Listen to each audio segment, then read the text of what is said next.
Good evening, everyone. Welcome back to another wonderful tasting of the Virtual Tasting Society. Today, I'm excited to welcome back one of our dear friends, Aaron Miller, and he is you're the West Coast Education Manager for Willett, or what's the actual? It's a pretty long title. Yeah, I when they offered me the job, I just didn't even care about the title they gave me. Fair enough. So, West Coast market manager and brand educator. Well, there you go. Uh, Aaron yeah. Miller is here with Willett Distillery to tell us all about the brand and walk us through this extensive eight pour lineup. And I know we had to whittle it down. You had offered nine. Yeah, I I know. had to strong arm you just because our packaging and shipping becomes a nightmare after eight. So there is one more, and we will pour it at the next Friendsgiving bottle share event. So it is safely here. So we'll still talk about it. We'll do an honorable mention, but it did not make it into the kit. So something to look forward to in the future. But yeah, Aaron, thank you so much for joining us again. I know we've hosted you before, but we're excited to have you. Congratulations on the position with Willett. I know Willett historically is one of very few distilleries still left in Kentucky that we haven't featured because they never had a West Coast person, and they've Mhm. been hard to get a hold of. They're a family brand, so they're very small and mighty as far as manpower goes. So we're excited for you to have this position. Congratulations, and thank you for taking the time to join us on a Zoom call and tell us all about the brand. We're excited to learn about it. Oh, thank you, Vadim. It's just such an honor, honestly, to be here. I'm so grateful. And uh, I mean, I count my blessings every day. I wake up and I work for the Willett Family Distillery. Truly. I've been in the alcohol business a long time. And, I'm just kind of like one of you. I'm just a spirits nerd, that kind of made it my career. Okay. And so, um, being with startup and kind of emerging brands over the last almost 15 years, it was really rewarding to have a truly a family-owned company reach out and as Vadim mentioned, I mean, prior to the team that I'm on, that's coming up on just being about a year old. I started about 9 months ago, and I'm on a team of three. So we have a West Coast person, like essentially a Midwest person, and an East Coast person. And prior to that, there was one global brand ambassador for about 8 years, and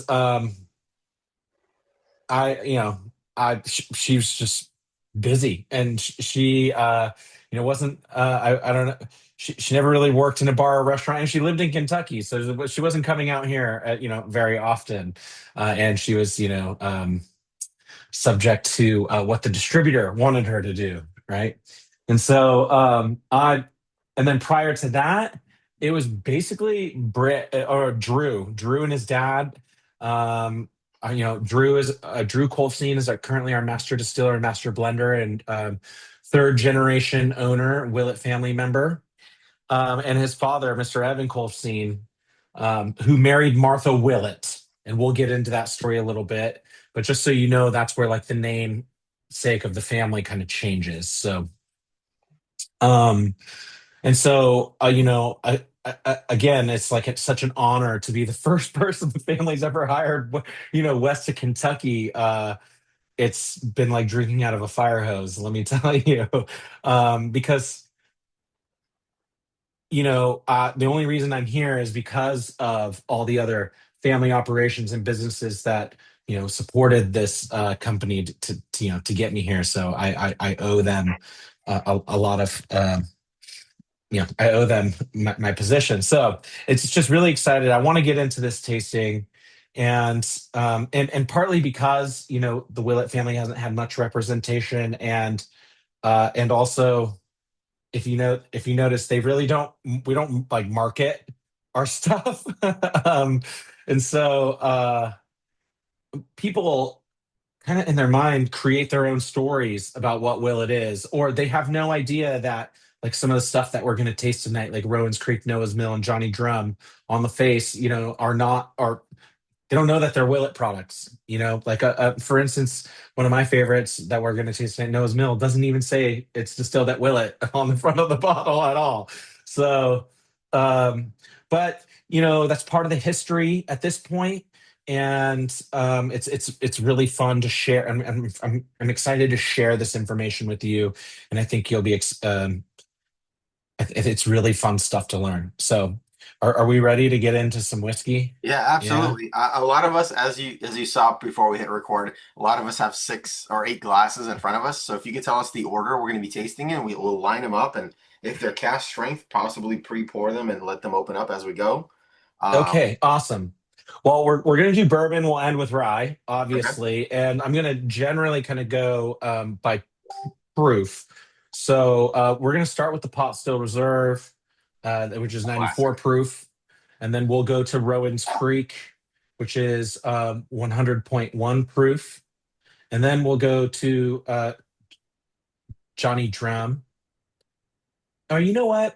I'm going to switch the order a little bit. So I want to go from Rowan's Creek to Noah's Mill because the stories kind of go together. And Mhm. since you all are trained palates, I don't, we don't have, we can kind of go out of order by proof. If that's okay. Absolutely. Um, awesome. And just for the storytelling portion. And then, so after Noah's Mill, we'll do Johnny Drum. And then we'll get into these beautiful Willett Family Estate bottles. And so the first Willett Family Estate bottle that I want to taste is the 123.6 proof. I believe you have. The You all have that 2025 one? release, right? Correct. So Okay. that's the 2025. Um, and the only way you can tell the difference, and we'll again get into this, is by the proofs, by looking at there's no designation on the bottle between a 2025 blend and the 2026 blend. So that kind of makes it part of the fun when shopping too. Um, so the 123.6 will be the first. And then the second we'll taste is the 128.6. That's the 2026 blend. And then we'll taste the single barrel that I think I brought. I believe it was the 8 year in an 8 year. unmarked, unnamed barrel. Yeah, 8 year Um, at 60.1%. and I thought, and I pulled that one out of the group just because I had some lower age statements, but that one in particular, and you'll see that single barrel is unnamed. It's very uncommon for Willett Family Estate single barrels, and the family really only did that, basically a couple of years ago, like during COVID, and the year after. So, because the year after, we didn't really release any single barrels out into the market in 2021. So I don't know where it came from. I think it was like a distillery pick. So that's really fun and exciting. And yeah. So anyway, that's why I picked that one. And then lastly, we'll taste our rye, the Willett Family Estate small batch rye, 4 year product. Sound good? Sounds great. Yeah, to your point, what you mentioned earlier, I totally thought that Willett just made the classic Willett bong looking bottle and then the other classic, the shape with the green top or the purple top, right? I thought that was all Willett made. When you showed me the lineup and you had 8, 9 different expressions that we could taste from, I was blown away. I did not realize that Willett produced so much. So I'm excited to learn about this. But yeah, yeah, that sounds great. Yeah, and there's a lot of history too. So, um, and we'll get into it. Like, so let's just get into it. And I'm- I think it's really important when doing my talks to kind of start with the family history and how we got here today. So, and then it'll make way more sense about what we're tasting. And um, so forgive me. I mean, you won't offend me if you start sipping a little on your Willet Pot Still Reserve um, as I tell you this. So, the Willett family has been distilling in America for a very long time. We have some archive evidence of that, of distant family members distilling in France in the 1500s. But As it pertains to the Americas, we have the Willett family landing in the 1680s. And, these are first wave pilgrims, uh, you know, Puritans in the Great Awakening, right? Um, and so and then we have them in the 1700s, documented evidence of them producing rye whiskey in Maryland in the 1700s. So this is the same time that George Washington is making, rye whiskey. So it's just, I think it's just so cool. And then they moved to Kentucky the year it became state in 1792. And then I skip forward to Mr. J.D. Willett, who was born in 1841, but was in one third named owner of a distillery in Bardstown, Kentucky, and in the 1860s when the Spirits Act passed in the United States. So a Willett family member was making bourbon when bourbon became bourbon. And I just think that's pretty freaking cool. Um, and that's where the story kind of gets rich and we have a lot more information too, right? And what's really fun is two of the bourbons we taste tonight, Rowan's Creek and Noah's Mill, are what I call the OG family mash bill, or mash bill number one, as some people write on the internet. But this mash bill we know Mr. JD Willett produced, and so we think the mash bill might be older, but still very fun to know that he was making, a version of this whiskey, or if not that exact whiskey. So anyway, Mr. JD Willett got very, very sick and had to sell off his portion of the distillery. The family had to then also sell one third. They owned three parcels of land. They sold off one of the parcels at that time to turn the two parcels left into a pig farm. And the remnants of that farm are still there today. If you drive up the Willett family driveway, the slaughterhouse is off to the left on the driveway. But they turned it into a pig farm, and then basically J.D. Willett's son, Lambert Willett, took responsibility for um, caretaking and providing for the family. He was kind of known as being the hardest working Willett. He would travel to the story goes he bounced around in a couple distilleries, but landed the majority of his career at Bernheim in Louisville. And if you know anything about the Bourbon Trail, Bardstown, where the family lived, is like almost 25 miles from Louisville. And so he was making that trek, basically 3 cars round trip, 6 days a week, about 50 miles before cars, 6 days a week to work. That's kind of crazy. So he was known as being the hardest working Willet. And then then Prohibition hit. And that actually kind of served the Willett family well because they still had the pig farm back at home. And so then post Prohibition, Lambert went back to work at Bernheim, and his son, Thompson Willett, our founder, started apprenticing, and he wanted to learn the family trade of distilling. So he was apprenticing with his father for 2 years, about 2 years, and then decided it would be a really good business idea to fire, post Prohibition, to fire up the Willett family distillery again. And so Mr. Thompson Willett broke ground on the distillery St. Patty's Day, 1936, and we rolled the first barrel into Rickhouse A, St. Patty's Day, 1937. And basically, what is what he built there is basically what's there today. And this is one of the, I think, most important facts about the Willett family distillery. The Willett family distillery is the last 100% family owned heritage distillery on the Bourbon Trail today. Now, that's not to say that families aren't still involved in their businesses. Like the behemoths across the street from us, the Shapiras, are still very involved in the Heaven Hill business, right? But they've sold 20% of it and answer to shareholders. And so the Willett family doesn't answer to anyone.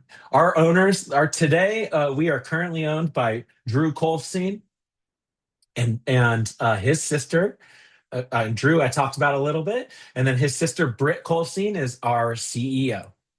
Um, and so to backtrack to Mr. Thompson Willett, he was distilling, had some success too, especially in the 60s. Um, in the 60s, the old Bardstown label had been awarded as the best Kentucky bourbon by like I think the state senator or something, and it was a big deal back then. Um, but then, as I'm sure most of you enthusiasts know here, during the 70s, 80s, and 90s, this is like the dark ages of the bourbon business, as no one was drinking brown spirits in the United States. And we were subject to those same market conditions. And in 1980, um, Thompson Willett ended up stopping distilling.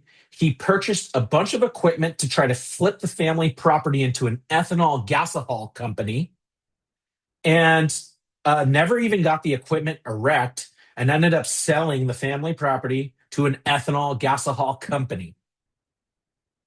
That company saw no value in it being a bourbon property, went to the property, stripped the land of the equipment, and left it vacant. And the rumor is they even left some bourbon in barrels at the time. So they saw no value in it being a bourbon property. And little did they know that the Willett family estate is the highest point in elevation in Nelson County, arguably making it the best place to age bourbon on the Bourbon Trail. And so why is being, and distilleries in Kentucky will tell you all about their rick houses. Oh, they're shaped like this and they're long or they're this high. And one of the factors that never gets brought up, but is unbelievably important is the altitude of the distillery, of these rick houses. Kentucky is rolling hills of about 1,500 feet. That's it. 1,500 feet and change in elevation. Shit, here in California, that's a driveway, like less than an hour away, right? And so it's really not, that much elevation change, but it's really important there. So why does that matter? Um, Being higher in elevation, you get more temperature variation. So your highs are higher and your lows are lower, right? And then you get more airflow through your rick houses. Okay. And then lastly, and one of the most important, that in Kentucky, the higher you are in elevation, the further away from the humidity you are. The water table is so close to the ground there. I mean, there's creeks and cricks and all sorts of streams and springs all over Kentucky. And so when it gets hot there, the water evaporates and comes out of the ground, and that's what makes it humid. Um, and so brick houses that are lower in elevation have more humidity. Typically, they're lower in elevation and closer to a creek or a pond or something like this. And I'm sure some of you in your life have walked down to a creek or a river in your life, and the closer you get to it, the air gets a little more stale and humid, right? And so a similar thing is happening in rick houses. Now, a couple years later, in 1984, Thompson's daughter, Miss Martha Willett, who was one of six children, and her relatively new Norwegian husband, Mr. Evan Kolfstein, went back to that ethanol gasohol company and purchased the family property back for pennies on the dollar, thus saving the Willett family distillery. And then Miss Martha and Mr. Evan are truly the ones who made the biggest impact over history, or at least in recent history, on the Willett family distillery. It's really important to note that between 1980, when Thompson stopped distilling, and until 2012, when Mr. Evan and his son Drew Colstein installed the new still, we did not distill. So everything that came out in the bottles, including the first one we're going to taste tonight, when that launched in 2008, was sourced distillate. And Willett was known as being one of the boutique, small batch, non-distilling producing blenders. And that's how Mr. Evan kind of made his mark. We were one of the OG kind of like craft distilleries, if that makes sense, when it even came out, and we installed the still in 2012. And so, uh, you know, And that's what kind of really made us famous amongst whiskey enthusiasts too, because Mr. Evan was known for going and purchasing some of the best barrels that he could find in Kentucky and aging them on property himself.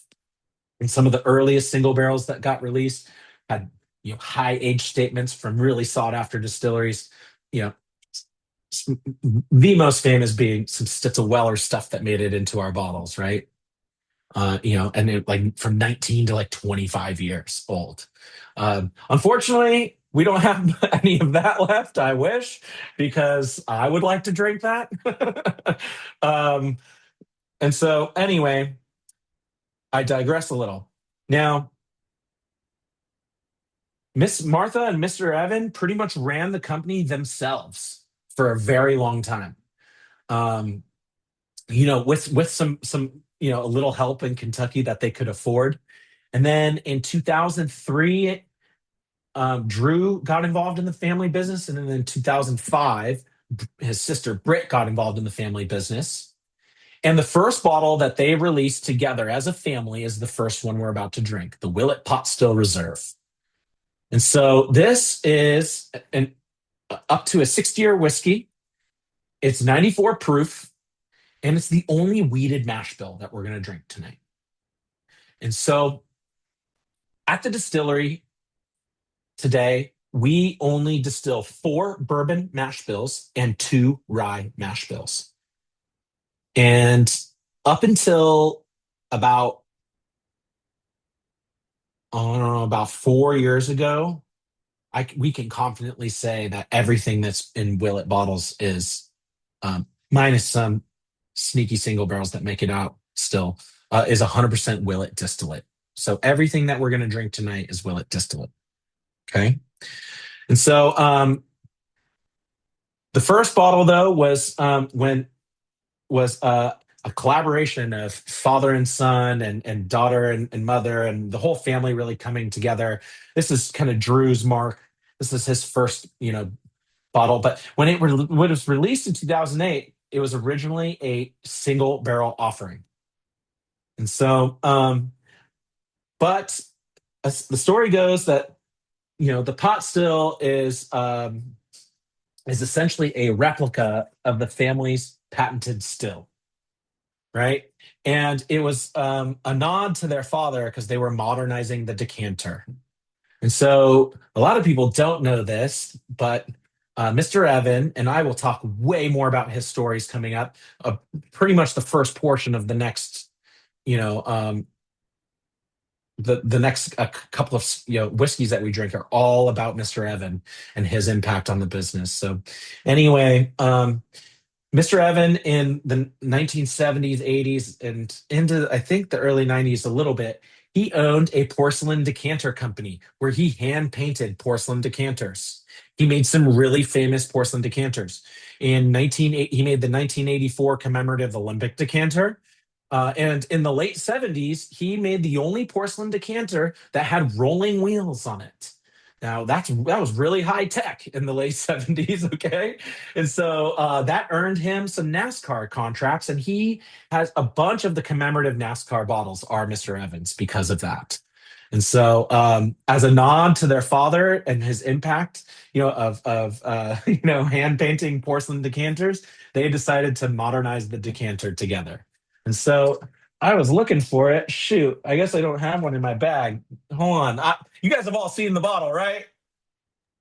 The classic Willett bottle that we're drinking now, Yes. the pot still. Can Yes. go grab one. Oh my gosh. I mean, I could, but you know what? In my backpack, I have a mini, so it's That's okay. perfect. There you go. So, yeah, here we have 50 mLs, if y'all didn't know, and they are exact replicas of the 750s. We also make it in 1.75s. Those are more preferred to turn into bongs, if you didn't know. And so, Lamps. yeah, lamps, vases, whatever. But what I love about this too, and what I've come to learn, the Willett patented still is, I love that this still is inherently American. So, and the story behind why it's patented is really fun too. And so, Mr. Thompson commissioned this to be made by the Vendome Copper and Brass Company. the best still makers in the that- out there. And so the story goes that during installation, it got damaged.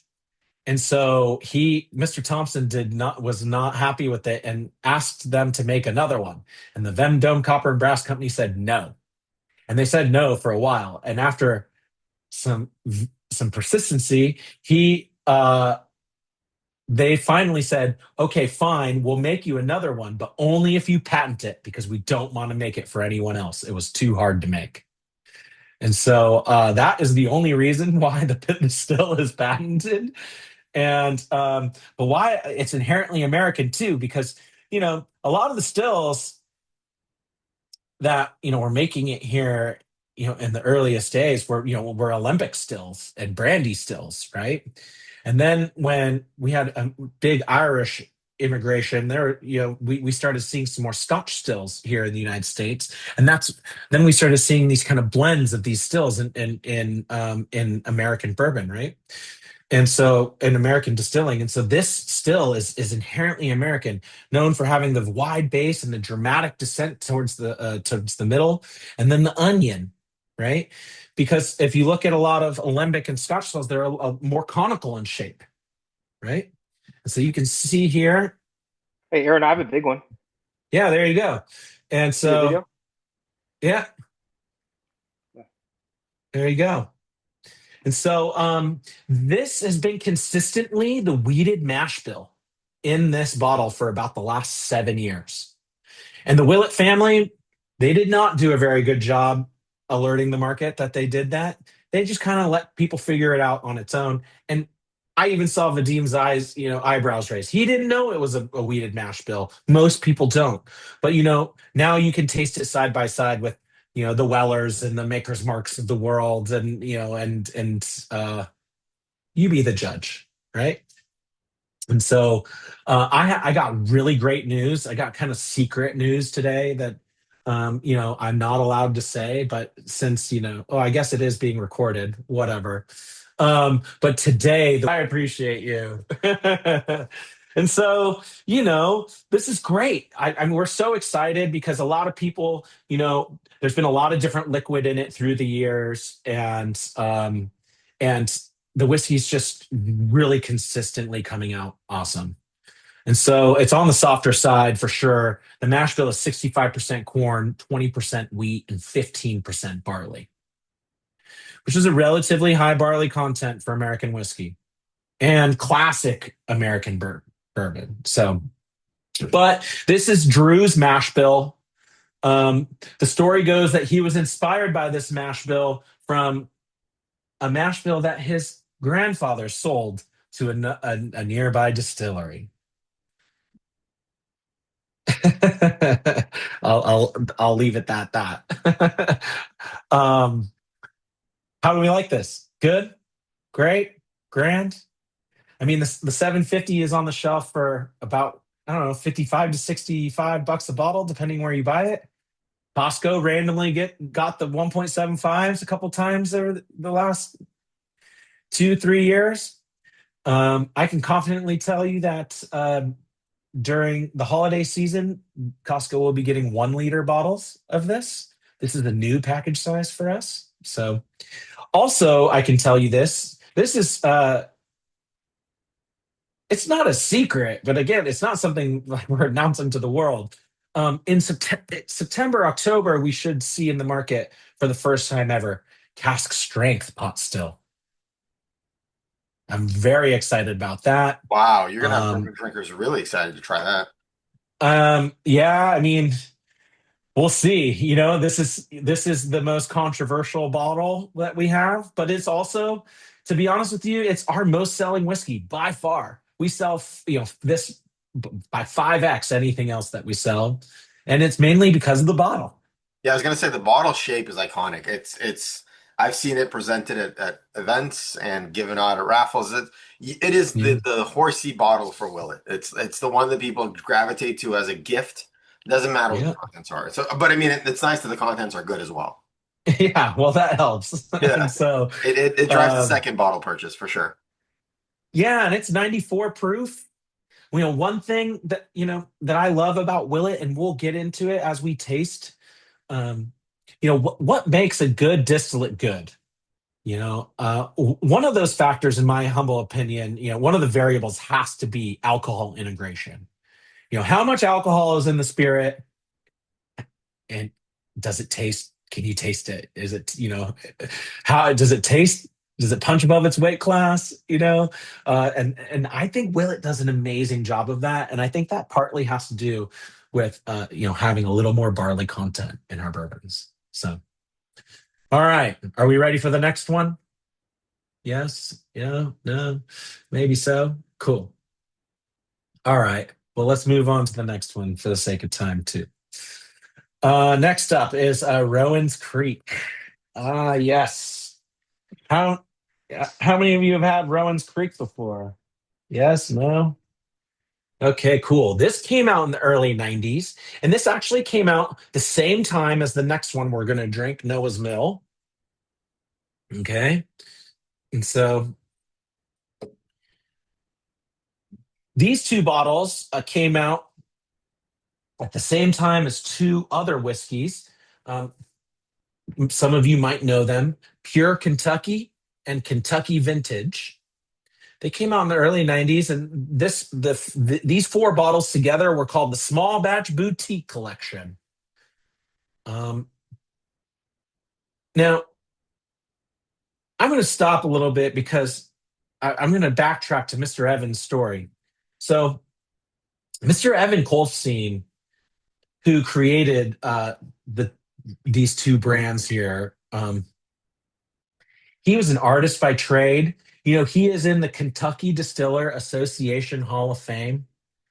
And he might be one, if not, he might be the only one, or if not one of the few that are non-American born and did not distill in the Kentucky Distiller Association Hall of Fame.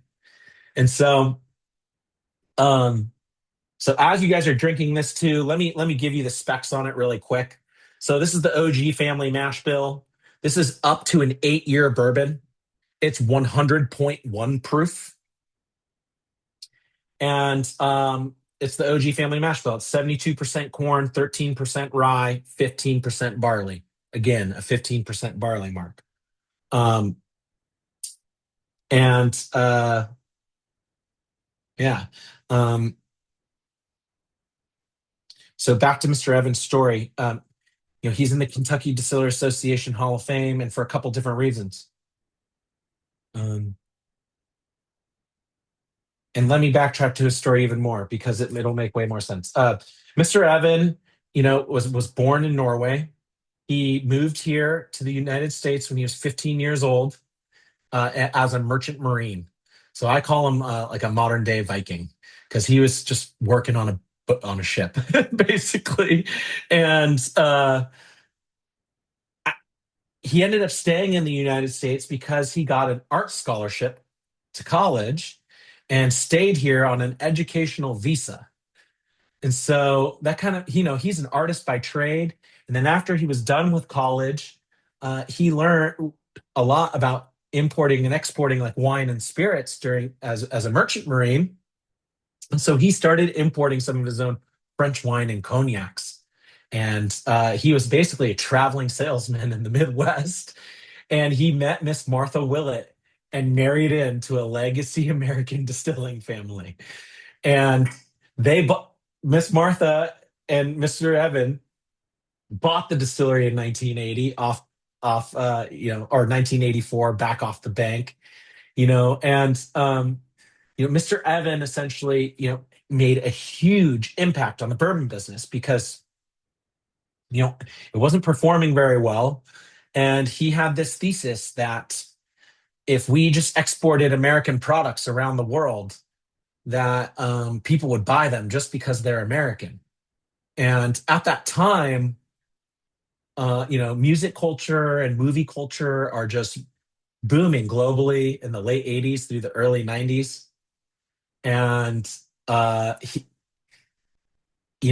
other part of his thesis was that rising tides raises all ships. I'm a tiny, small batch, family distillery.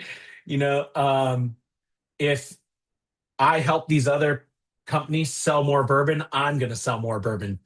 Just because I'm so small that if we grow the category, it's going to affect my business that much. And he was right. So he was known for helping a lot of other brands export to like Japan and Europe and so on.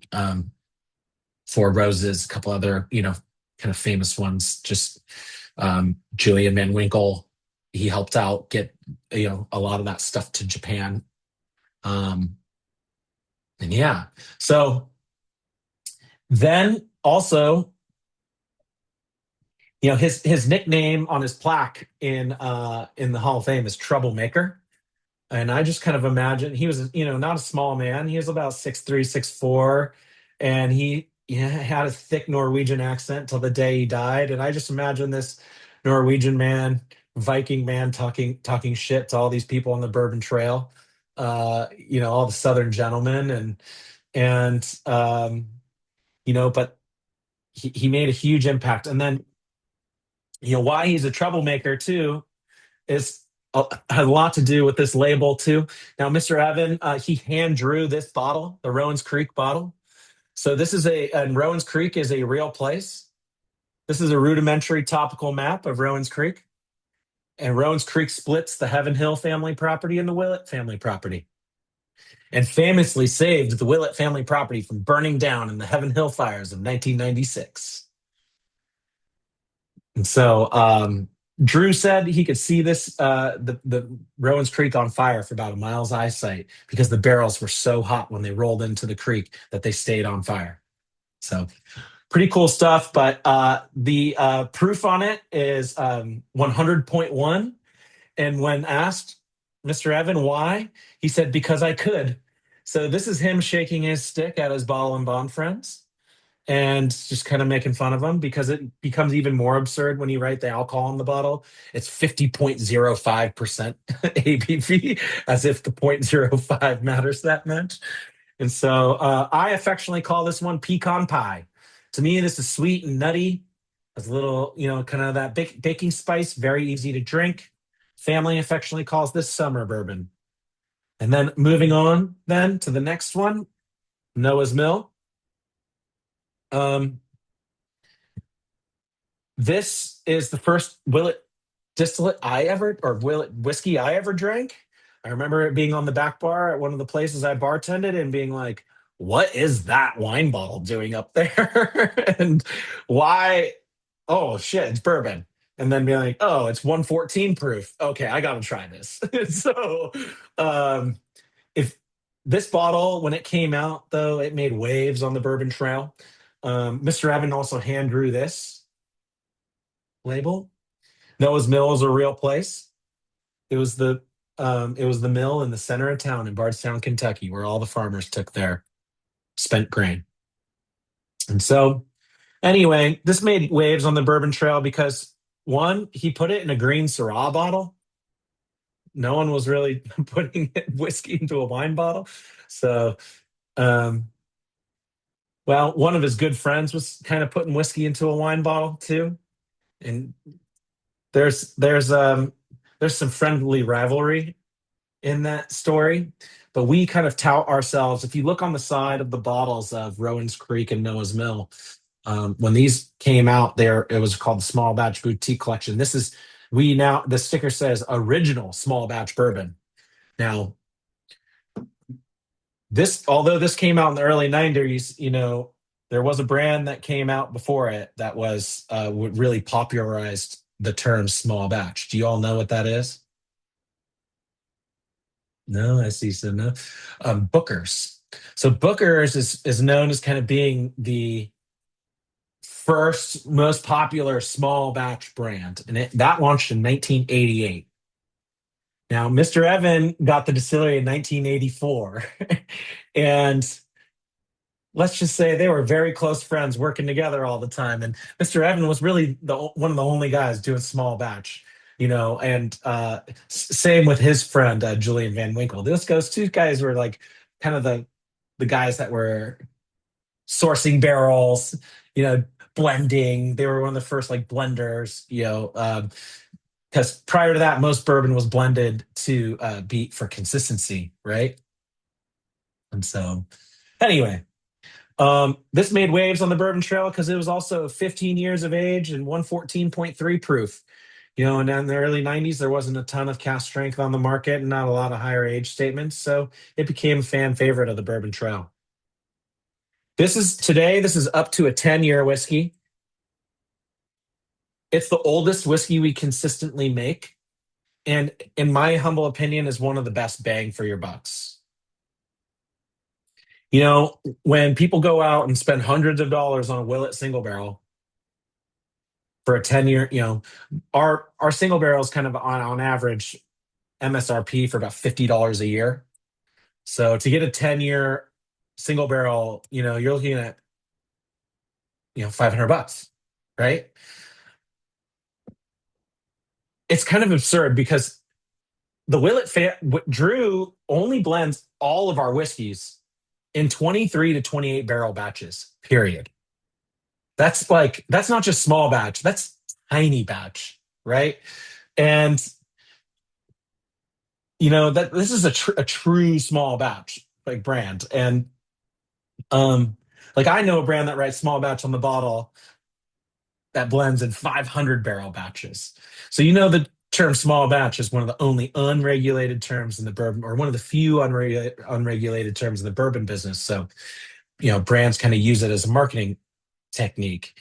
And their argument is always, well, it's a small batch for us, relative to our distillery, which is probably true, but still, there's no minimum criteria to call it small batch. And so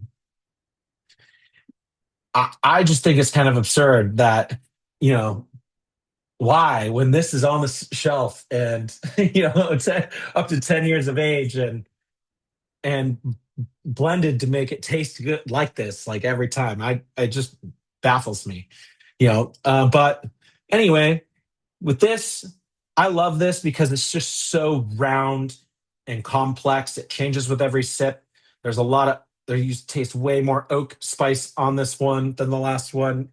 It kind of the sweetness is there. You can taste all the grains, and it's just really one of my favorites. And on the shelf for under $70 a bottle. So when people are trying to, on a 10-year bourbon, 500 or $70, I don't know. You can, and this is a great trade up option. This makes one of my favorite old fashions in the book. So we good? Do we like this one? Yes? No? I can see this Nice. being very good in a cocktail. I was thinking more Manhattan because of the spice, but Yeah. it's very good. For me, for my palate, I was enjoying Rowan's Creek the most so far of the three. But Yeah. Yeah, the pecan pie. Yeah, this is definitely way more woodsy and yeah, for sure. Yeah, Um like date pudding with Thai chili in it. yeah, okay. I understand what you're saying. Yeah, because you definitely get more of that sweetness. The backbone is still there on the mid palate for sure. And it has a long finish. So that's, the longer the finish, the more stuff you get out of it, right? Typically. So awesome. How are we doing on time? I think we're good. Are we ready for the next one? yeah, we're good. We're not in no rush. We're not in a hurry. Okay, cool. I'm gonna take a drink of my cider right now. Yeah, enjoy. Hmm. So the next one is up is one of my favorite stories to tell. And one of my favorite whiskeys to drink and cocktail with is Johnny Drum. And so, how many of you have had this before? How many of you have heard of it before? Looks familiar. Okay, cool. So Johnny Drum is the second oldest label we make today. The oldest label we make today, we're not drinking tonight, Old Bardstown. That is our least expensive whiskey on the market. But that label came out in 1942. This one was 1972. And what I love about this is, as a native Californian and a California bartender, I just relate a lot to this whiskey and bottle. And so and I've never heard of another heritage bourbon distillery making a bourbon exclusively for California. So this brand was launched and exclusively sold in California from 1972 to 1992. Pretty freaking cool. And so if you see here above the label on Johnny Drum, it says private stock right here. So you see Johnny Drum private stock. So the story goes that a grocery store chain in Southern California in the San Gabriel Valley called Market Basket had reached out to Thompson Willett and asked him if Willett would make him a bourbon that was exclusive to their store. They had 14 stores at the time. And he said, yeah, of course. So Thompson Willett and actually Mr. Evan Goldstein, this is one of the first labels that he designed with his father-in-law. They designed this label together. And so Johnny Drum is an old folklore story. You might have heard this song in elementary school growing up. When Johnny comes marching home, hurrah, hurrah. When Johnny comes marching home, hurrah, hurrah. Well, that's Johnny Drum. And so that's where the name comes from. But so private stock, why does it say that? So, at that time, grocery store chains really didn't have their own brands. Like today, we have Kirkland for Costco, right? And so this was really ahead of its time. And so that's why it says private stock, because it was the private stock of whiskey reserved for that grocery store chain. And that grocery store Market Basket grew from 14 stores to 40 stores. They were purchased by Kroger. And then they changed the name to Market Basket by Kroger. And then in 1982, Kroger left the state of California. They failed, shut down everything. And so the distributor still had some inventory and started hand selling it to bars and restaurants. And then, when Miss Martha and Mr. Evan took back the distillery in 1984, the distributor in California was like, hey, can you make us some more Johnny Drum? And they're like, yeah, sure. So, because basically they had sold it to some bars and restaurants, and it became kind of a cult classic amongst California bartenders. So it famously made it on the back bar at Trader Vic's in Emeryville. And if you don't know, Trader Vic Bergeron invented the Mai Tai. He's a very famous tiki bartender. And some of you know on this call, because I've met some of you, I am a tiki nerd. And so I just love tiki cocktail history. And so I am fascinated by this. But why did bartenders love it? And I'm a California bartender. So in the 90s, this was kind of like that Dusty on the back bar. If you knew, you kind of knew, right? And this is up to a 7-year bourbon. It is, but at the time, it had a higher rye content and was 101 proof. So being 101 proof and having a higher rye content made for better classic cocktails, right? So now the Willett family still makes it today, kind of in honor of their grandfather's last project and their father kind of collaborating on the label, and they really like the whiskey. Today, this is a blend of 2 different mash bills that we make at the distillery. 65% of this is the OG family mash bill at 72, 13, 15, just like the last 2 that we tasted. And then 35% of this liquid is the high rye mash bill, which is 52% corn, 38% rye, and 10% barley. So for me, this having a little higher rye content and being up to 7 years of age kind of makes it a little more complex, more round. I get some of the rye notes on it. I think this is one of the most balanced bourbons on the market for the price too. And for being up to a 7-year bourbon at 101 proof, it's on the shelf between about $55 a bottle. How do we like this one? Johnny Drum. It's a cool story, right? Um, at one point in time, too, these two, Mr. Evan, too, he did some crazy shit. These had 15-year age statements. So you might see some of those like on unicorn auctions come up like once in a blue moon. Um, if they do, if you know anyone that has them, let me know. I would love to get my hands on something like that.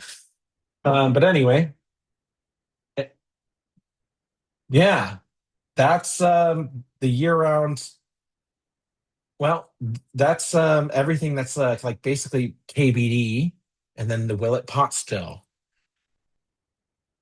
So, are we ready for the next one? Yeah. That Johnny Drum is so good. Oh my goodness. It's really like I said, it's just really balanced. Like Mhm. you get the sweetness, there's some barrel, a little barrel note there. So Um, do these four brands live kind of in their own bubble, separate from the next four we're gonna taste, or are they all part of the family? And no, they're all part of the family. We make them year round. Now, Rowan's prior to the next one we're going to taste. Um, Noah's Mill and Rowan's Creek kind of competed for being our third most selling products globally. And these are year-round offerings. Um, and on the shelf at Bevmo, Total Wine, I mean, High Times, I don't know, wherever you shop, Amelia's, I don't know. Um, and then Johnny Drum, and these are sold across all 50 states and, well, almost all 50 states. I'm still opening up some control states with them, but and internationally. Now, Johnny Drum you can only find now in about 14 states. We don't sell this one. We kind of only sell it on demand. Like if people start asking for it in a certain state, then we'll open it up. But um, yeah, this is I think it's kind of a sleeper. And moving into the next two whiskeys too, Hey, which I Aaron, love. Yes, question. I got a comment about Johnny Drum. That's really Yeah. too bad because this is one that I'm probably going to buy and put on my shelf to have for my non-neat whiskey drinking or bourbon drinking friends to try because I think this is a fantastic introduction to bourbon. So Oh I yeah. I think you're doing yourselves in the business a disservice. I mean, everybody gets all excited about the Willow Purple Tops, and I get that, but Right. Well, it's not. I mean, what do you mean? But we're doing a disservice? Because I don't disagree with you. Right. I even have some whiskey bars. Like I have one bar in particular up in Northern California, and the owner is like Johnny Drum's the best pound for pound whiskey on the market or bourbon on the market, right. and I I don't like saying that, because I try to just appeal to a lot of people, but, I don't think you're wrong. It's It's a great introductory bourbon, especially being at 101 proof. And inherent, what I love about it is that it's a really good representation on classic American bourbon, right? Without any of the right. And, finishes and, and and I guess staves and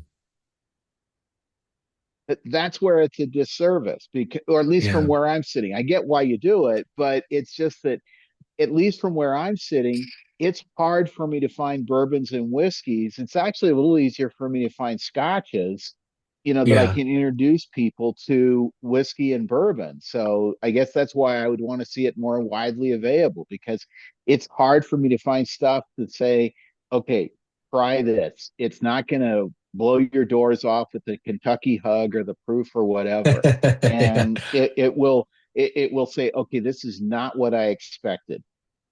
No, and if you make an old fashioned Manhattan or Yeah, a sour, you're not going to be upset. This is great. This is what you do with it, right? So yeah, and I see in the comments, yeah, these are also reasonably priced. They really are. And again, a lot of people just don't know that this is Willet. Of course, they go after and try to get the purple top. But yeah, Johnny Drum, one of my favorites. I think it speaks volumes that Vadim's evil twin with the goatee um, loves it, and he's such a malt guy. So that sounds like Yeah, right. Cool. Well, I'm glad you guys like it. And that's what makes it fun. I mean, it's on the shelf. Don't get me wrong. And we do sell. I would say the most of it is sold in California because it does have a cult following here, and people have more experience with it here, just naturally, being that it's been here for more years. So super fun.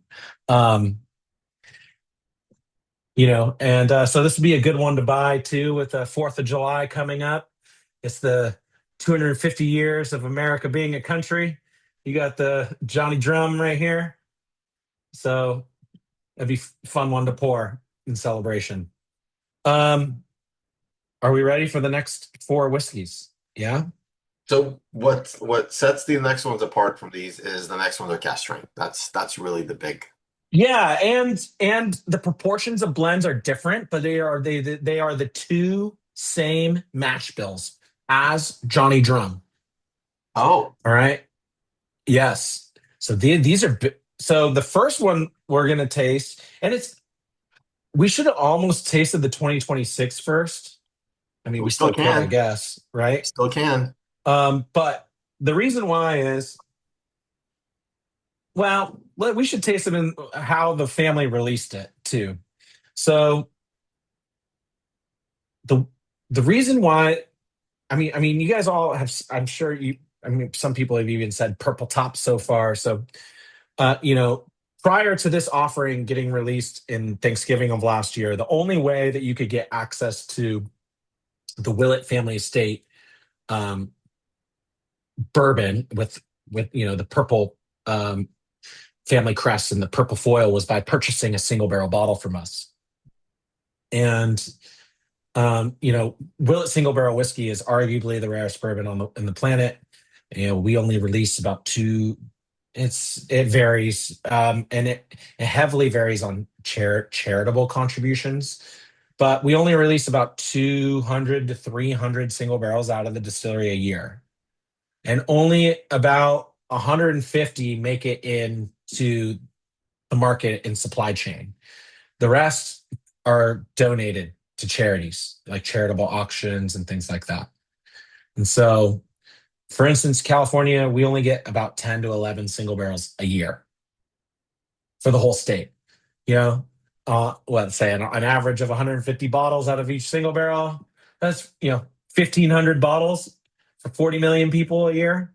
It's not a lot of whiskey. So, um, these became very popular and very coveted because they were rare and cask strength and so many different things. And so much so that the whiskey enthusiast community gave it a nickname called Purple Tops, because obviously it has purple foil on top. And there were some years that there's purple wax on top. If you have one of those, please invite me over to drink that with you. But yes, and so the Willett family, it's important to note too, if you ever see the Willett family crest on any bottle like this, that it's cask strength. And so the first single barrels were actually released shortly after the Willett Pot Still Reserve. So this label was first launched in 2008. Okay. And the family waited until 2025 to release this version, and the sibling product to the Willett family estate, small batch rye, that many of us know and love. And so the family, most whiskey enthusiasts either couldn't afford to have one in their collection because they're expensive, or they couldn't find one because they're that rare. And so the family wanted to release something that was more accessible by price and by availability, and we launched the Willett Family Estate Small Batch Bourbon in Thanksgiving of last year. And we didn't know it was going to be this popular. And I don't know what they were really thinking. I I'm almost certain. Oh, I am pretty certain the 2025 version that we tasted, that the family blind tasted a bunch of different proportions of different mash bills, and then they blindly picked this, the first one we're gonna taste. And then when the orders started coming in from the distributors, they were like, "Holy shit, we're not gonna have enough whiskey for 4 or 5 years to fulfill demand." So they changed the proportions based on the whiskey that we had available in our rick houses. So all the 2025 that's out there on the market right now is pretty much all that's left. Like, so, if you want to have one in your collection, or you really like it and you want to drink some more of it, this is your chance. Because we're not going to make it like this again. So the proportions of this are 70% of this liquid is 5 years of age, and the high rye mash bill at 52% corn, 38% rye, 10% barley. And then 30% of this liquid is the OG family mash bill, 72, 13, 15. So this has way more rye content. This is basically the inverse proportionally of this, right? And in my tasting experience, and to most people trained palate, rye whiskey presents itself better younger, right? Just naturally. So that makes sense why on a 4 and 5 year product at cask strength that they blindly picked, more rye content in the bourbon. So at least in my brain, that's what I tell myself. So that's what this is. I mean, and the 120, the first batch that made it to California was 125 proof. And then we got the 123.6. And then we got this 128.6, which we'll taste next. So if you see any of the 125 proof or the 123.6, well, I can guarantee you too that if you find any 125 proof on the shelf, that is batch number 1. There's still some of it out there. Actually, a lot of there's some of it at Bevmo. So if you want to find a bottle of batch 1 Willett Family Estate small batch bourbon, you could probably find one at Bevmo. That's where I find them when I want to, buy them for a tasting. But I have the 123.6, and so I put that out there. And I actually liked the 123.6 a little better. It wasn't as hot as the 125. So that's what you got there. So Aaron, just from my understanding, the first 4 we tasted are all made. It's all made at the Willett Distillery, right? It's Willett. Yeah. 100% of what we taste tonight.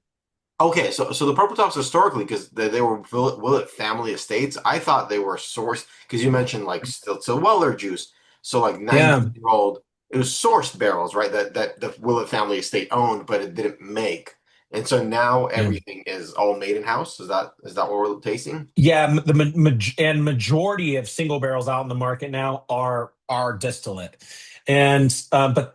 For instance, High Times picked a barrel this year, and it was sourced, and it was 15 years of age. But we don't see. I have not seen a release of kind of like those higher age statement sourced barrels in a while. Really, the last of them made it out in like 2020, 2021, 2022 was like the end of that for the most part. Plus, we started transitioning into our own distillate. It was, like it was already aged up. We installed the stills in 2012, so we are now getting up to. We are now have 14-year bourbon and on the market. We see a lot of 14, 13, and 12 coming out right now. So, and that is Willett Distillate. Yeah. And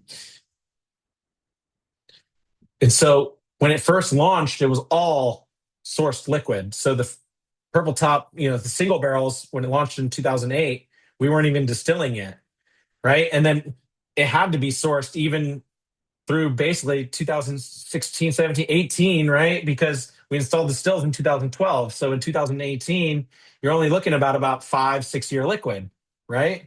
So not a lot of people want 5-6 year, uh, cask strength single barrel whiskey. I mean, we did some, but we don't.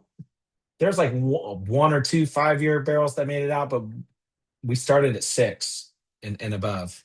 So California just got like an 8-year. But yeah, it's predominantly all Willett distillate now.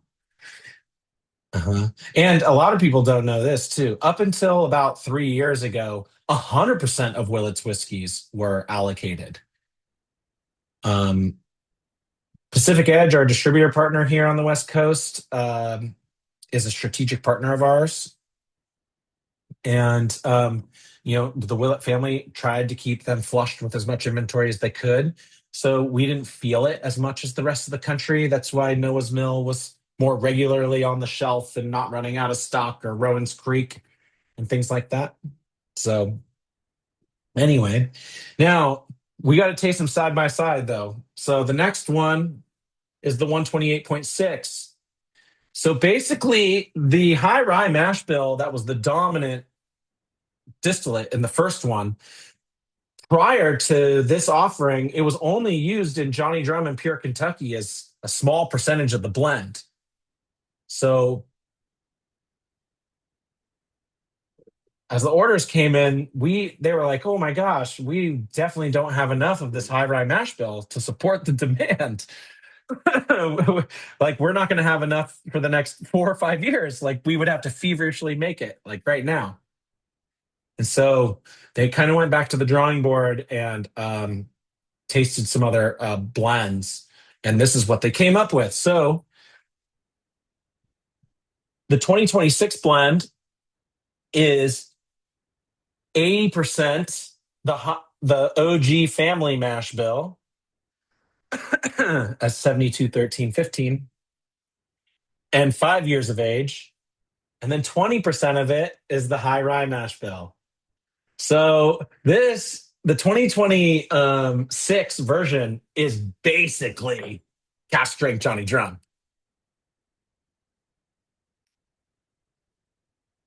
Proportions are a little different. Actually, Johnny Drum does get some older whiskey blended into it, but the proportions are about the same, and this is cask strength. But the 2026 blend is definitely more sweet. It's, in my experience, the experienced palate or trained palate likes the 2025 blend, and that the 2026 blend, it's a coin toss. People love like one or the other, really. And but the 2026 is what the whiskey will be indefinitely moving forward. I don't think we have a plan to change it again, or we don't intend to. Now, this whiskey too, the Willett Family Estate Small Batch Bourbon, is intended to be a year-round offering, but we are definitely running out of stock of it. We can't bottle it fast enough, but we're starting to catch up now since launching it in Thanksgiving. So we're seeing lower level or shorter time of being out of stock, but we're bottling it about every 4 to 6 weeks as fast as we can. So, and these are in line priced with the Willett Family Estate Small Batch Rye and Noah's Mill. So these are on the shelf for $64.99. Yeah, see, I like the little bit more. Yeah, see, yeah, the 2026 is just, I would say, is more palatable across the board. Oh, cool! I like this little poll. I've been fortunate enough to try a couple purple tops, and there's always that sort of classic red hot cinnamon note to it. Mm-hmm.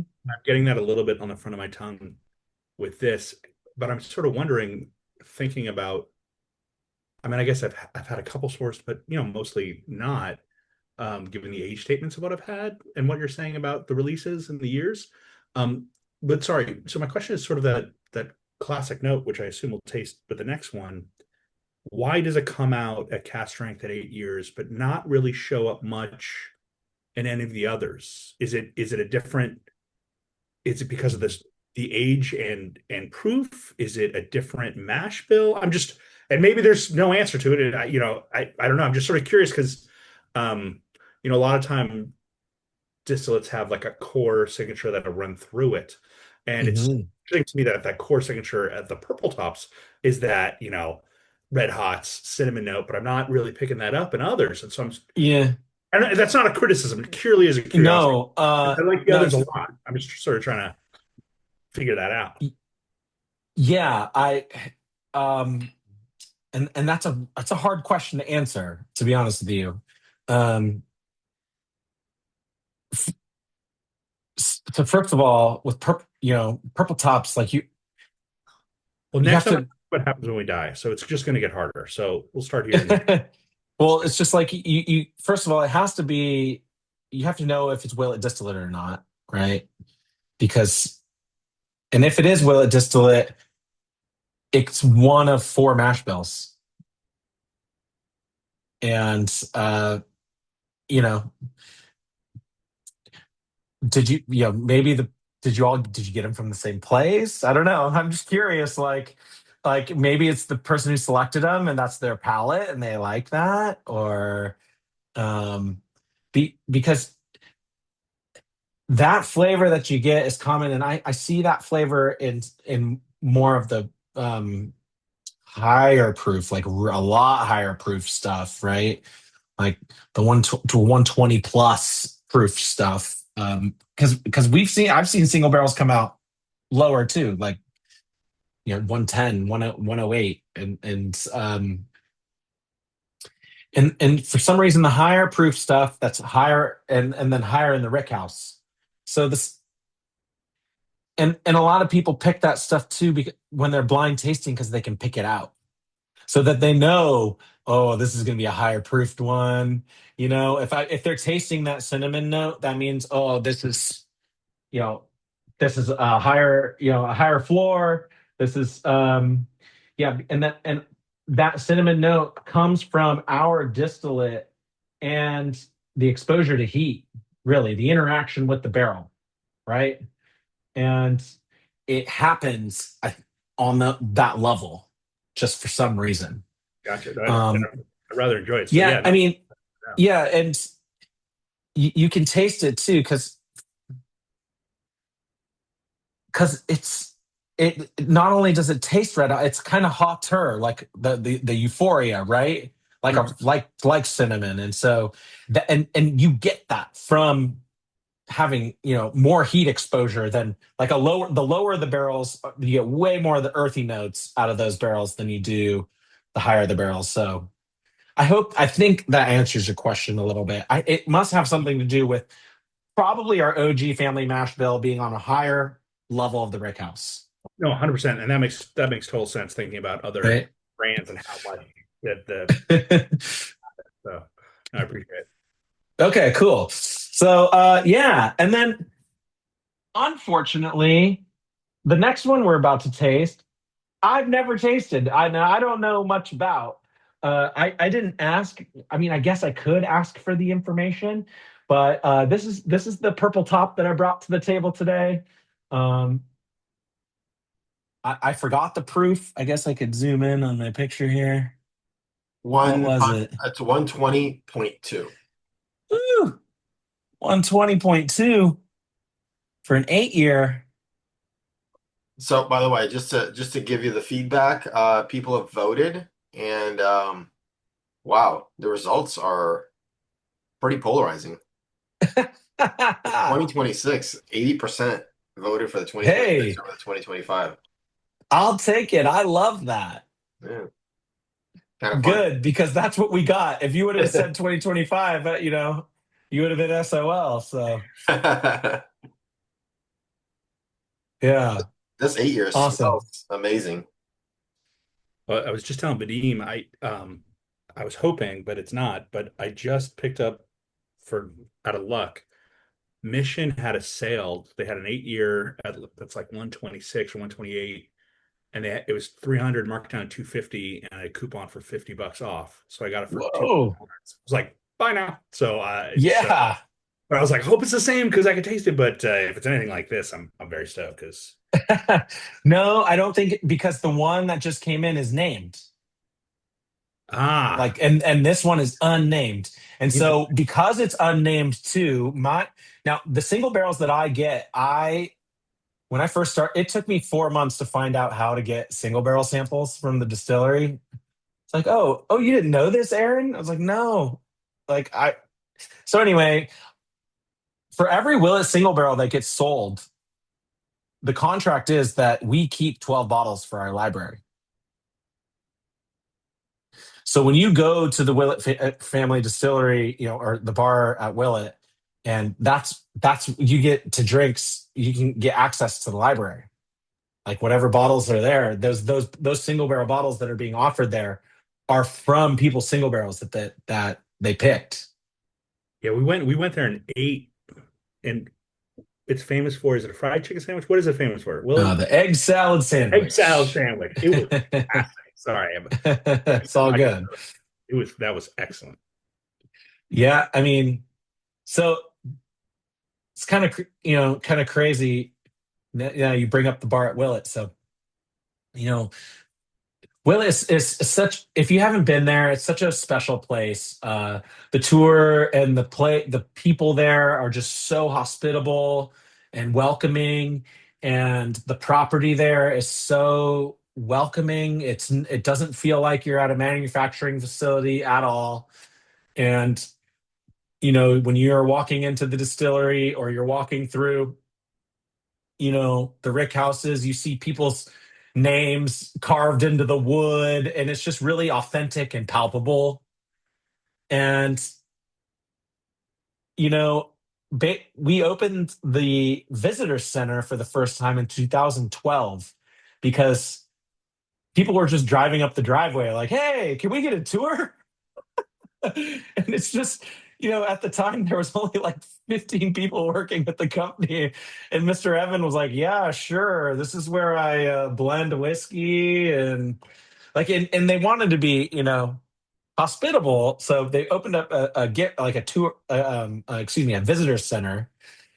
And then they weren't really happy with that because, when someone comes to your house and your home, don't you offer them a place to sit down and something to drink or something to eat? Please take off your shoes, relax, right?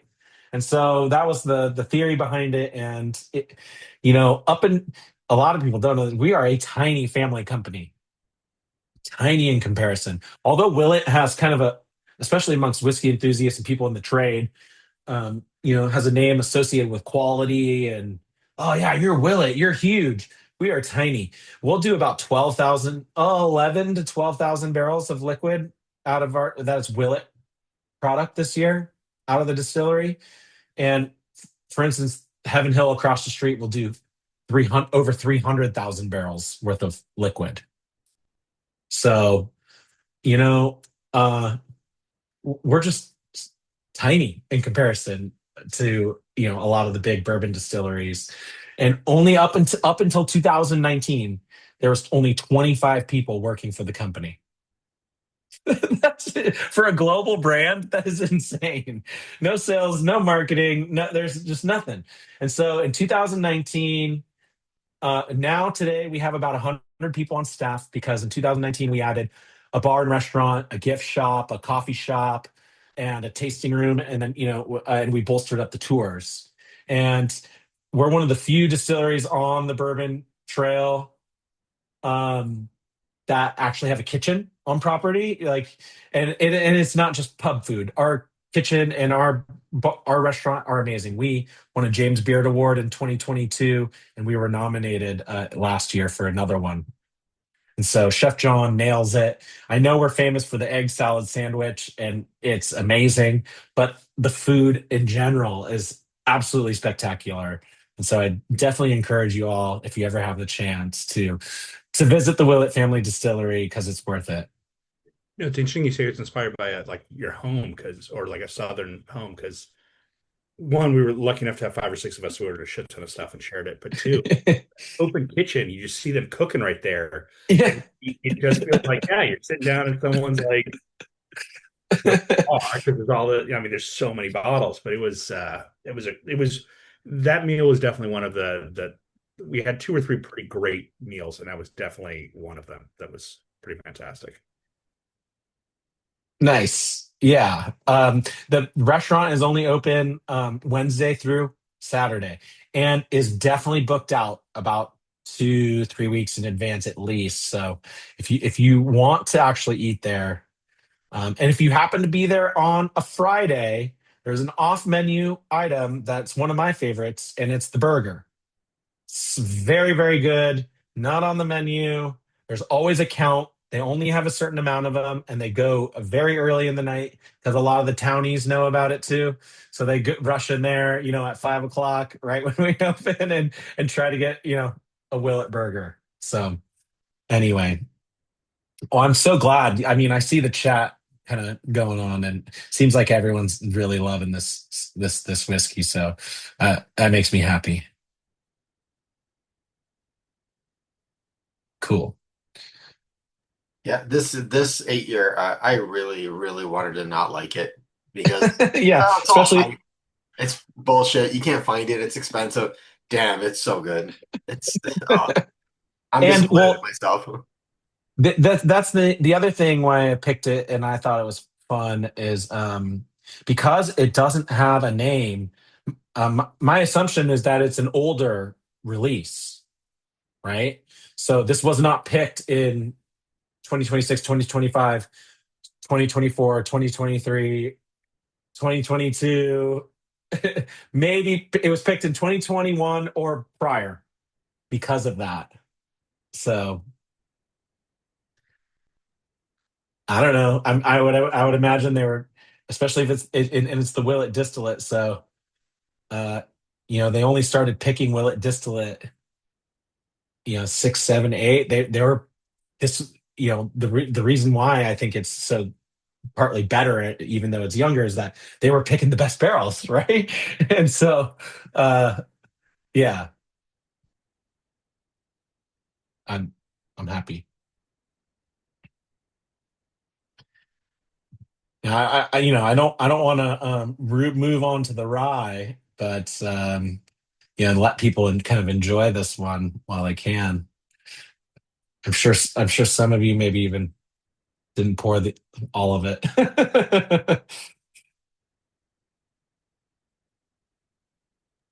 But This is exceptional.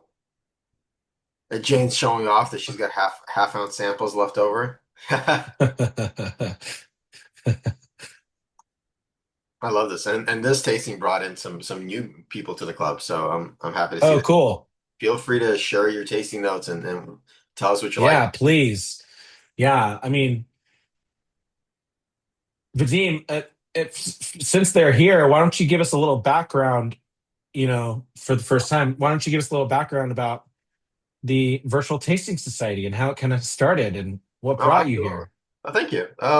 Yeah, so I mean, we have a lot of our regulars here, but those of you who have never heard the story, the Virtual Tasting Society was born out of COVID, essentially. April of 2020, I was in a Facebook group and I was sitting at home. We all got furloughed and we were all bored, and then we were sitting home for 2 weeks, right? The government said 2 weeks, and then everything will reopen. Um, what turned into me sharing samples of my own bottles quickly became I had brands reaching out saying, "Hey, this is amazing," and I'm sitting at home and I'm trying to prove my worth to my company. How can I get involved? Um, Right. very quickly in 2020, between May and the end of 2020, we did 55 virtual tastings. It was definitely the heyday for us, with most of them selling out within 10 minutes. Yeah. Part of a Facebook group that when we started doing these, we're always a virtual tasting society, but I didn't want to have our own Facebook group because there's too much work to deal with both. Um, Hmm. And so we grew that group from like 300 members to like 23 or something like that. Um, and then it just kind of became a dumpster fire of people looking for BTAC and Buffalo Trace and whatever. And so we kind of parted ways and did our own thing because I always wanted it to be people who are curious about knowledge and discovering smaller brands and really wanting to learn and that weren't really into just hunting down the next unicorn. And this is, the people who were diehard and really loved the discovery of new whiskey came with us, and we're now Yeah. like 800 members on the Facebook group, which is amazing. And some of the people in the room today have, out of the, gosh, what's it been, 350 tastings in the last 6 years. I see a That's few pretty faces awesome. that have done over 300 for sure. Jane's been with us, and Tim, Jordan, yeah, I think Jordan's done like 240. Tim's probably, John Foley's done over 300 for sure. I mean, we have some loyal fans that are amazing. And we've been consistently going. I don't think we've missed more than a week in a year. We've done consistently one per week for the last 6 years. So That's it's been amazing. amazing. It's been a real uh amazing community that we've built. Is just quality people, There's nobody trying to mansplain, there's nobody flexing just silly things. It's just everyone coming together to share their love for spirits. And we do whiskey, we do agave Well, spirits, we have a mezcal tasting coming up, we do rum, we do everything. people often forget, spirits are inherent, they're very humanistic. One of the reasons why I got into this business is because I loved that, it told stories of people and culture and history and all while getting to catch a buzz. This is great, and also it's a way to experience life, right, and taste something different, and use your senses and challenge yourself to find to just to learn. And so I encourage the new people here, get involved. There's talk. There's no, yeah, all these people here are here, there's no dumb comment or no dumb tasting note or, like we're just here to learn and have fun and yeah. And so, yeah, Our ethos has always been we're here to learn and get yeah, nerdy and ask questions. Like there's a lot of, I mean, it's nothing proprietary about making 1 ounce samples out of full size bottles and putting together a virtual tasting. Like I'm never going to say that somebody stole my idea, right? I didn't yeah, I didn't create the bicycle, right? But there's something about the ethos of what we do is about like we want to learn. We genuinely want to learn. We're not here to get drunk. And there are yeah, some groups that put these together where they're just there to get fucked up, and that's sure, that's fine. But that's just not the energy that we're trying to bring. We're here to yeah. It's learn, get boring. questions, get nerdy about it, and like most nights, I walk away completely sober because I'm drinking Yeah. 400 of an ounce at a time, and that's what we do. Yeah, and if you want to get even nerdier, we can. Willett's got open top fermenters. Everything goes through column still and then pot still. Okay, Everything. that's amazing. Yeah, some people assume that it's double distilled out of the pot still, and that's not true. And we Okay, have a relatively small column still. I think it's only about 17 plates, something. Yeah, so so your it's column still, small. we found out last week, column stills are predominantly stainless steel, whereas pot stills are Mm. always copper, right? Not always, but yeah, mainly copper. Generally, yeah. Yeah, yeah. Yes. Okay. Yeah. So you're doing a No, double I've distill, seen I've essentially seen like a, copper column stills too, though. okay, but Yeah. essentially you're doing a column then to a pot. Yep. That's so interesting because most don't bourbon distilleries generally just do one column run and call it a day? Um. Yeah. I I don't think you can call it a one column run. It's like Because what we call continuous. a continuous still. Yeah. Yeah. And like some people even say, they'll just create whatever number in their head because it's just continuous. Yeah. So, But yeah, that's part of what makes it unique for sure is the pot still. Yeah, because of the continuous still, the whole point was efficiency, and that I don't know of any other Mhm. distillery that uses a column still to then redistill in a pot still. And correct me if I'm wrong. I'm there's a couple others that do that too. I'll do it. On the Okay. Bourbon Trail. On the Bourbon Trail. Yeah, Oh, yeah. wonderful. Oh, interesting. Okay, I guess I know I know you're more of a malt guy, but yes. and the more you Yeah. learn. Yeah. So That's cool. But Aaron, we have open top fermenters. When you're on the tour, you can stick your finger in the liquid and just, like it's it's there. you know. Is the So fermentation question. funky? Or are we talking like like what is it? The fermenting on the grain versus off the grain? Is that? Oh yeah, we're fermenting on the grain. Yeah, so you're essentially making porridge. Yeah, exactly. It's very, very classic way of doing it. I mean, Drew got so Drew didn't learn distilling from his grandfather, I don't think. Well, I really don't know how much interaction they had, to be honest with you. When Drew was old enough, his grandfather long was passed away. His grandfather had his kids a lot later in life, that's for sure. But Drew went and got his degree from Western Kentucky University, like with he got his bachelor's in marketing and economics, and then ended up going to distilling school in Quebec, and then had went and did more distilling training in cognac. So he has a lot of kind of classic cognac distilling training too. And you can kind of see some of those characteristics, like the open top fermenter, like you know the and I think he went over there too because they really wanted to use their grandfather's, copper pot still. So, and then, Drew and his father, Mr. Evan, if you look today at that still, um, they made additional patents to it. So if you look at the neck of the still today, there's a bunch of retractable plates into the neck. That was not in the original patent. And so Drew and Mr. Evan put those retractable plates in it as a just in case, because their family has been through the ebbs and flows of the alcohol business, you know. And so if they ever had to flip the family property into making ethanol gasohol or hand sanitizer or whatever, like they did, that they could do it. They flipped the plates out and now they have another column still. We did not make, for the record, we did not make any hand sanitizer during COVID. We were feverishly distilling bourbon and filling the rick houses as fast as we could, And a lot of that stuff is what we're drinking today, was what was distilled during COVID, right? That's 6 years ago. So a lot of this whiskey was distilled around that time.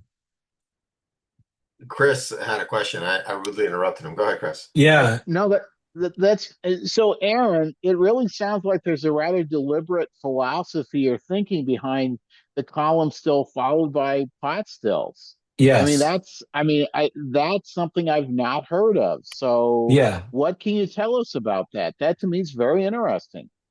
Yeah, I mean that's a question for Drew that I probably need to ask him. You know, I, I, c- I could sit here and tell you what I think it is, but that would be a question for Drew. Truly, I'm going to ask him. I promise you.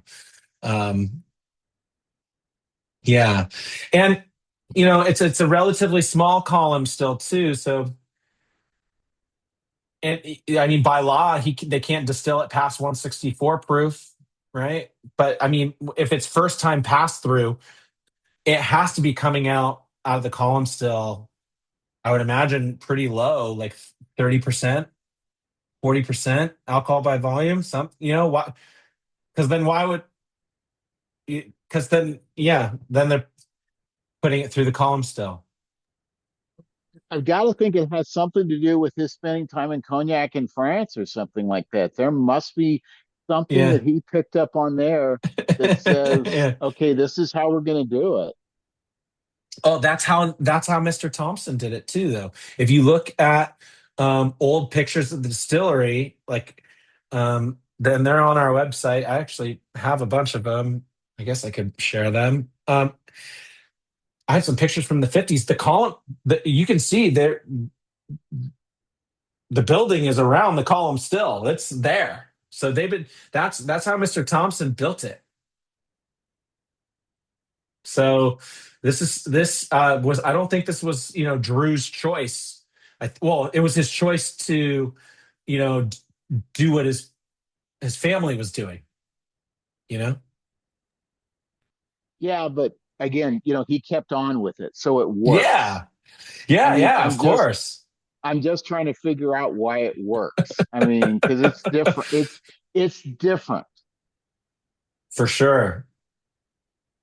So maybe I'm going to drive the poor tour guide crazy in a couple of weeks because I'm doing a tour of the distillery when I'm out in Kentucky on business. So, Oh, your poor excellent. tour guide's going to probably say, "Oh, geez, where'd I get this? I had to get the geek on the tour, didn't I?"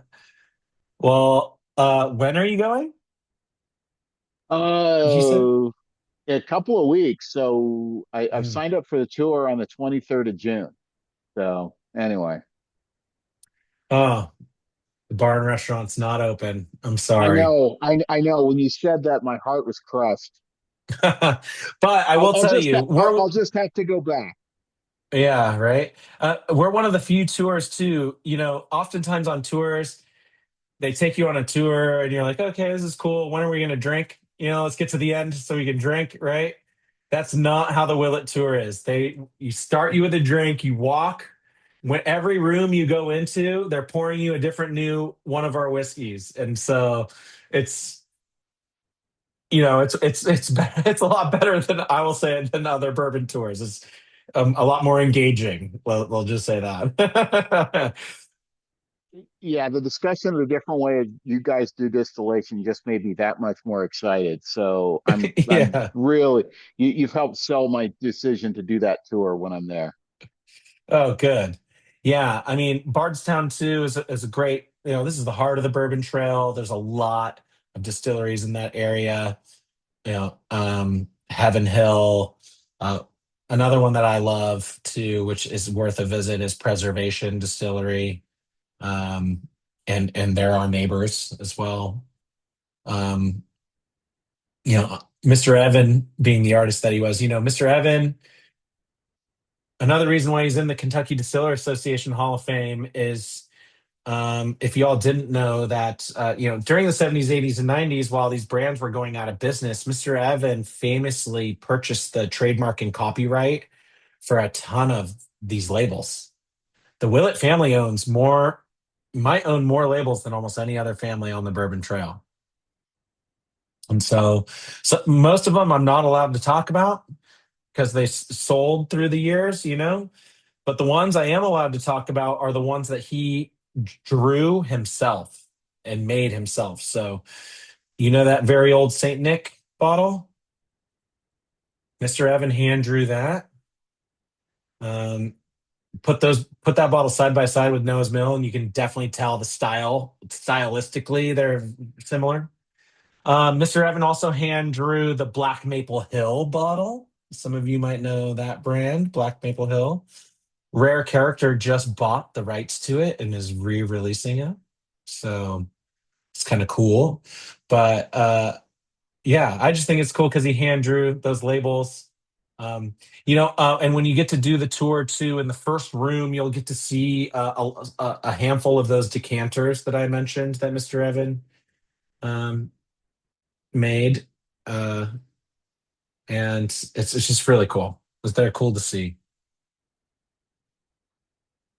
So I was asking when you were going to be there because if Drew's there, he is reliably at the bar at 5 o'clock on I think like Monday, Tuesday, Wednesday. So if you happen to be there at 5 o'clock, he's the guy you want to ask. I could probably manipulate that, to just when, I just don't want to impose on him. So The other guy who would know a lot about that is the bar manager too, Andy Pope. If the bar manager Andy's on property, he would know. I don't know why he would be there though. I guess it's his day off. Maybe inventory. Hmm. Anyway. Hey, we'll see if it doesn't. If don't talk to quote unquote the right person, or I don't eat energies. Oh, woe is me! I've got to go back and do another tour. So did you all get a lot of value added today? Did you learn something about Willett? You didn't I think we still got one more know? pour. We haven't Oh talked yeah. about the rye, but as we get to that, Awesome. one of the other things that has happened over the years is we have a small tradition here where be right before the last pour, if I remember, and I have wonderful people that remind me every once in a while. We do a group photo and we do a toast. So anyone who's Okay, still cool. on camera, I invite you to turn on your camera for just a second. There we go. We got Steven joining us. Edgar, if you can hear me, put down the baby, turn on the camera, grab the cannoli. Edgar had people during the pandemic. Some of us drank, some of us worked out, some of us made babies. Yeah. But yeah, if we're gonna take a group Yeah. photo, I do want to say, Aaron, thank you to you for making this possible, for spending the evening with us. Yeah. Yeah, we got people trickling in. I love it, and thank you to the group for coming together because none of this would be possible without you. So, cheers to you. Thanks for being here. There Cheers. we go. Smile right to the camera. Got it. So last but not least, the Willett Family Estate small batch rye whiskey. This is probably the one I drink the most, to be honest with you. Now I'm a little partial to rye, but this was my favorite before I worked for the Willett family, and this is often on a lot of back bars that I'm walking into. So I I'm again I'm biased. I work for him, but I think the Willett Rye makes the best Manhattan on the planet. Um, and when this is the first whiskey that Drew worked on as a master distiller of Willett. And then the weeded mash bill was the second mash bill that he worked on. But the rye is truly a time period piece for Drew. This is a Maryland style rye whiskey. So he was trying to capture the type of whiskey that his family was making in Maryland in the 1700s. So, and I don't, this is also kind of absurd, but we like I said at the beginning of this, we make four bourbon mash bills, and then we make two rye mash bills, but we only make one rye whiskey. And so, um, I think it's a little absurd, but it's pretty awesome because the whiskey is so dang good. And so do you all know the difference then between um, um, Pennsylvania style rye and Maryland style rye? Yes? We've No? tasted both, but please tell us what is the difference on paper. Essentially, the difference is corn. Really, I mean, um, and you have to kind of understand if you go back in time, it'll make more sense, right? Because distilling was way more functional back then, right? It was more of a necessity, right? It's where the farmers brought their spent grains, you know, they brought their spent grains to the mill, and then the mill would keep track of everything, and you know, they would go to the distillery, and then the farmer would keep half the whiskey, the distillery would keep half the whiskey, right? And so, you know, it was a lot better back then, hundreds of years ago, to drink 7-year-old whiskey than it was to eat 7-year-old bread, right? 7-year-old bread's gonna make you sick.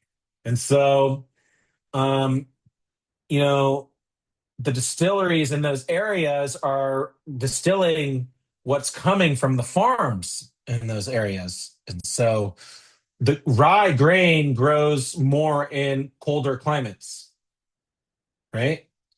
And so,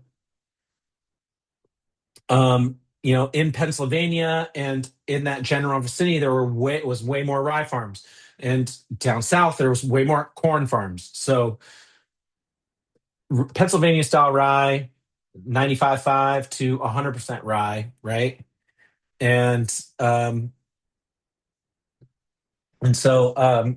adding corn, and we have two mash bills. So it's important to note 90% of this liquid is this mash bill: 74% rye, 11% corn, and 15% barley. That's still a very high barley content for American whiskey. I also think this is a part of Willett's signature in flavors. Um, you know, the column still first pass through, and the barley content is, I think, what sets it apart from a flavor perspective of other bourbon trail whiskeys. So the second distillate in this is only about 10% of the blend, and I call it a barley rye. It's 51% rye, 34% corn, and 13% barley. And so we also do Willett Family Estate single barrels of rye. And they're, but no one calls them green tops. I don't know why. And to be honest with you, they are my favorite Willett whiskeys to drink by far. They are I think the most mind-blowing, especially if you can get, because it can be any one of those two rye mash bills. If you get one of those, low rye mash bills, a barley rye mash bill, it's like such a beautiful whiskey. But having more corn and barley content in the rye whiskey really makes it more round, because you're lengthening the mid palate by putting some more, having a sweeter grain in it, right? And so, Pennsylvania style rye kind of always associated with this kind of like black pepper, black tea kind of thing, punch, assertiveness. And with the corn and barley, it kind of, like I said, just makes it more round, makes it less assertive in that spiciness. But I get a ton of green flavors on our rye. A lot of people say they get either dill or spearmint. I saw menthol in the comments, so mint for sure. So it's still very herbal, holds up in a Manhattan. Absolutely delicious. Always at cask strength, and blended in 25 barrel batches. So I've seen the proofs on these vary from, about 106, 104 being the lowest, and then, about 120, 122 being the highest. But I find that on the Willett Family Estate, 4-year rise, that around 110 to 113 kind of seems to be the sweet spot. Both our rye whiskeys too have a barrel entry point of 110. So, classically lower than, the Bourbon Trail. You'll notice with the Willett mash bills in bourbon too, the OG family mash bill has an entry point of 125, but the mash bills that Drew worked on have a lower entry point. He likes the low and slow. That's a good point. And I do What too. are your entry points on your bourbons and ryes for the barrels? Yeah, so the OG family mash bill is always at 125.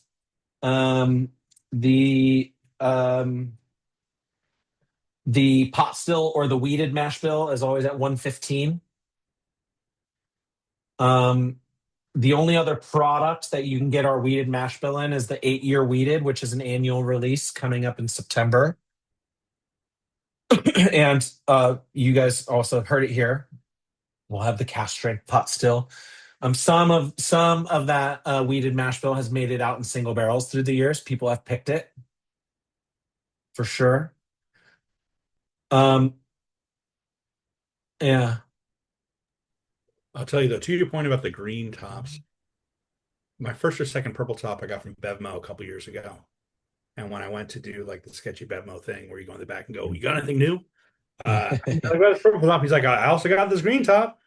And I knew the purple top was dropping there, but I didn't know about the green top. And I was like, I'll take both and not a receipt. So my wife doesn't know how much I spent today. And the green top Bevmo crushes the purple top. Purple top's Yeah. great. Don't get me wrong, but the green top just like destroys. It's great. Yeah. I mean, mind blowing. Like, especially into the older age statements, they have presented well younger, but fuck, some of that like 9, 10, 11, 12, we're getting into 12s on the rye. Holy shit. It's like just really special. So am I right then from what you're saying that while bourbons have been sourced, rye has never been sourced? Rye has So never if you, been for our distillery. Yeah. yeah, so green tops, no matter what it is always going to be a Willett distillate.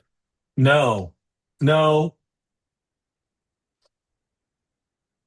no. Sorry. Not, it is now. Um, Drew definitely sourced some MGP early days, but it'll say, on the bottle, Indiana. Um, yeah. Him and his dad, when, early days, before, they did not discriminate. If the barrels tasted good, they bought them. And so a lot of people assume too that a lot of the Willett source stuff was, is Heaven Hill just because they're across the street. And um and that's just not true. I mean, they didn't discriminate. There's definitely some Bernheim, there's definitely some Barton, there's definitely some, and OG Bernheim, not Heaven Hill Bernheim. There's some of that too, though. There's yeah. So there was some MGP in there.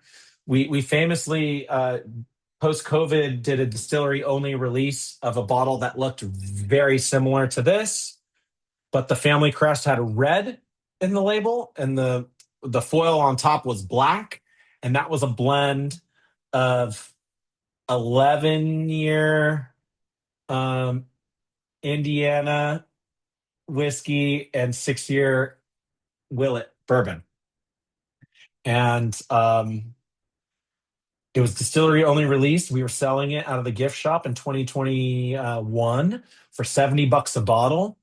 And then 2 weeks later, Drew saw it on the secondary for $700 a bottle and about lost his shit. And that was the straw that broke the camel's back. Because of that, that is why he released the 8-year weeded bottle in 2023. So if you didn't know, Drew, the 8-year weeded bottle is Drew's middle finger to the secondary market. Yes, and so if you ever have a chance, and maybe we'll get together again later this year, and we'll taste that together. Because I can't wait to taste the new release because I love this product. You're talking about the black bottle, right? Yes, the black bottle. It's opaque. You can't see how much liquid is inside of it. So Drew kind of made this as a middle finger to the secondary market and bartenders alike.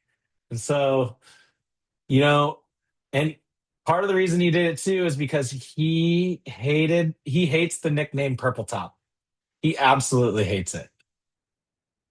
Yeah. So, because this is the Willett family estate. This is the family crest. This is supposed to be them putting their best foot forward. But in my humble opinion, and I said this to Drew, I say this to him all the time. I go, "Hey, Drew, when someone gives you a nickname, that's when you know you made it. Like, just accept it, And you can't give yourself your own nickname. Someone has to give you a nickname, so you just kind of have to roll with it. And I mean, shit, that's why we're selling so much of this 4-year small batch bourbon, to be honest with you, is because of the nickname Purple Top, right? And so anyway, he hated that. He hated that, people were, at that time in 2020, 2021, 2022, we all know this was the height of the secondary market. People were, doubling the MSRP on Willett bottles, Willett single barrels. It was crazy. So anyway, he created that bottle as kind of like a middle finger. So it's black and opaque. You can't see how much liquid is inside of it. So you can't do your inventory, and you don't know how much is left by looking at it. Secondly, that bottle is weighted, so you can't feel how much liquid is left in it. So when you get towards the end, it still feels heavy. You don't know. And then he stuck purple foil on top. Oh, you want your purple tops? Here you go. Here's your purple tops. And then he also raised the price. So so that to try to prevent people from being able to flip it. And then also him, maximizing how much money he was making on it too, right? And so